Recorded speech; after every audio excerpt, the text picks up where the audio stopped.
more water.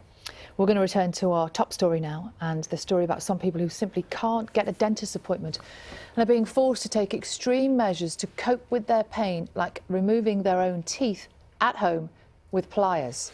Yeah, this comes as a BBC investigation has found that 9 in 10 NHS dentists across the UK are not accepting new adult patients.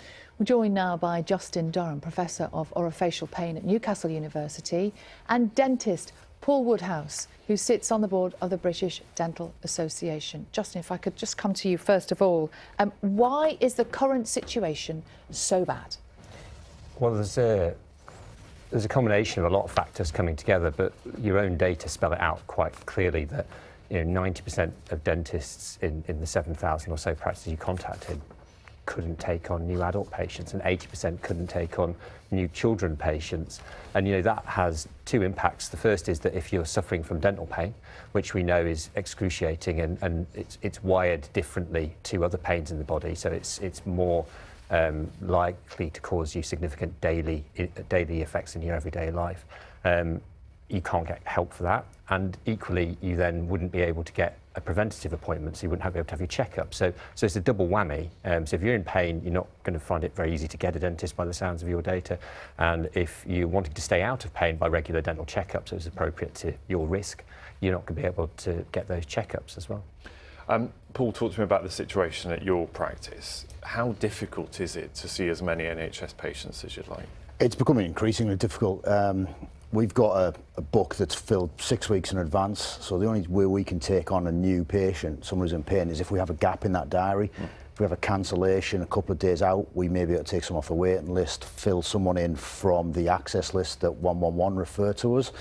But if that space isn't there, we just don't have the time to see people.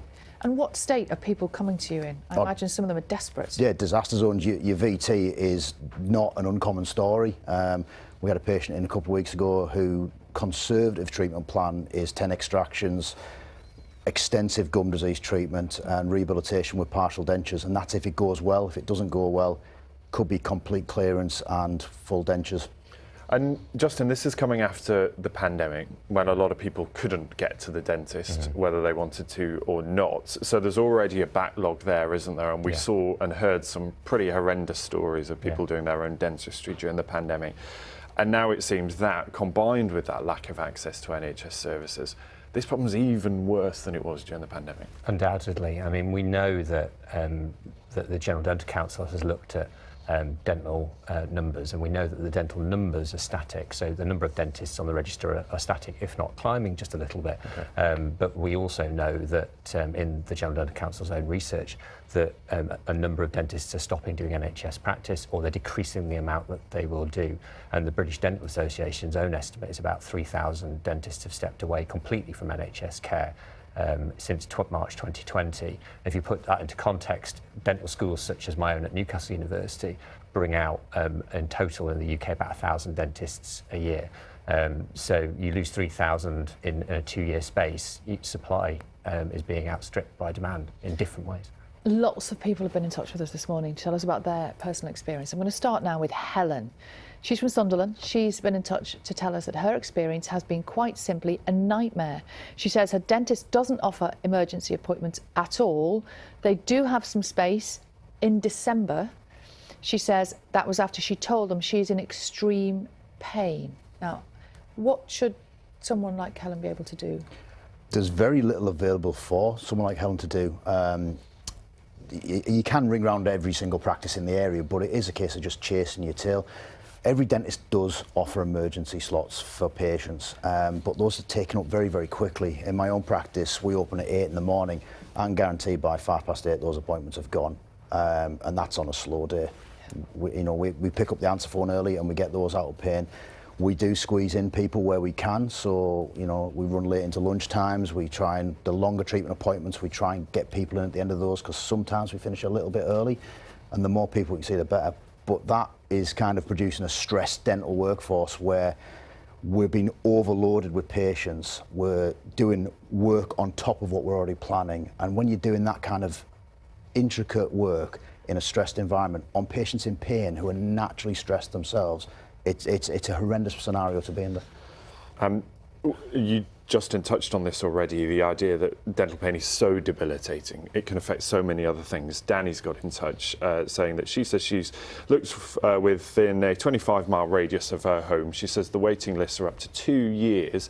She's been that desperate, she's performed home dentistry twice, and also affecting her mental health. And that's the issue. This can have so many other implications, can't it? Yeah, and there aren't data from the UK on the serious implications of mental health of dental pain, but there are data from Korea and South Korea and United States that suggest that if you're in constant dental pain, that up to 1 in 10 people can have thoughts of ending their lives, which is a significant thought to have, and not one that anyone would ever want someone to have. So it's critical that people can access care. I think the other thing to say is it's also critical that people are very careful about what painkillers they use, because one of the biggest causes of unintentional paracetamol overdose in emergency departments is dental pain, because people either take more because they think if I take more I'll get better, which isn't the case, so don't take more paracetamol than you should do, or they have different preparations that have paracetamol in that they're not aware have paracetamol in. So. Justin, you said that dental pain is wired differently. What does that mean, and why is it so bad? So, when you look at your brain, every bit of your body has a picture of it on your brain, essentially. And the biggest picture, so the biggest sensory input, is from your mouth and your face, bar say your fingertips and other sensitive areas of your body. But your pain system is a bit like getting on a train. So the more stops you have, theoretically, it'll get a bit slower. There's no stops between your face and its pain and the emotional centres of your brain. It goes straight in there, and other areas of the body generally feed in through other different connections up towards the brain. So that's a relatively new finding, but it explains why it's so emotive. But also, you talk, you eat, you laugh, you're intimate with your mouth, you do lots of things with your mouth. And you give out your confidence, you have your self-esteem through your mouth. So all these things are affected when you're in pain, and we know that people suffer a great deal with it. Maybe, Paul, clarify that sort of relationship between private work and NHS work, because a lot of people getting in touch saying, they ring their dentist and they say, look, you can't have an NHS appointment for 3 months. You can have a private appointment if you're willing to pay next week. How does that work? How do you divvy up the two parts of the business? That one's really simple. Every high street practice is an independent business, so none of us work for the NHS. The NHS give us a pot of money to see a certain number of patients in a year. That pot gets spent, there's no more NHS funding available. Privately, the funding is driven by the patient, so you can see as many people as you want. The biggest problem with the system is the limitation on funding. Government only actually puts in about 50% of the funding the country needs to look at every patient. So straight away, half the population can't have an NHS dentist. Now, if you said that about GPs, about cancer screening, there'd be riots on the street. And that's the thing that needs to be addressed most. Now, we've been told there's no more money. That's fine. If there's no more money, the service has got to change. You can't have a comprehensive service caring for the whole population with half the funding available. That's the difference. Is it a fallacy, therefore, that you might imagine dentistry on the NHS is free? If you just can't get one, it's not there. It's not a service that's available for everyone, is it? It's not free. It's free for a very select population. Dental charges were introduced just after the inception of the NHS, and it was introduced as a way of reducing the demand on the service. That was put in stone back in 1949, if I remember rightly. It's been that way forever. The only people who get free NHS care are kids, those on benefits, those who are really, really struggling. But those who are just above the benefit line, who haven't got a lot of disposable income, dentistry costs, and sometimes those costs are prohibitive. In one of the richest nations on the planet with universal healthcare, personally, I think that's wrong. Well, it's certainly a story that's got lots of our viewers engaged this morning. Lots and lots of people have been in touch with their own personal stories about the situation at the moment. Professor Justin Durham, Paul Woodhouse, thank you both very much indeed. Thank you. Thank you for clarifying some really crucial things there. It's such an emotive issue, though, isn't it? Get in touch with us if you want to share your thoughts too. BBC Breakfast at bbc.co.uk. You can also share your thoughts on the BBC Breakfast Facebook page and tweet on that and any of today's stories. Use the hashtag BBC Breakfast.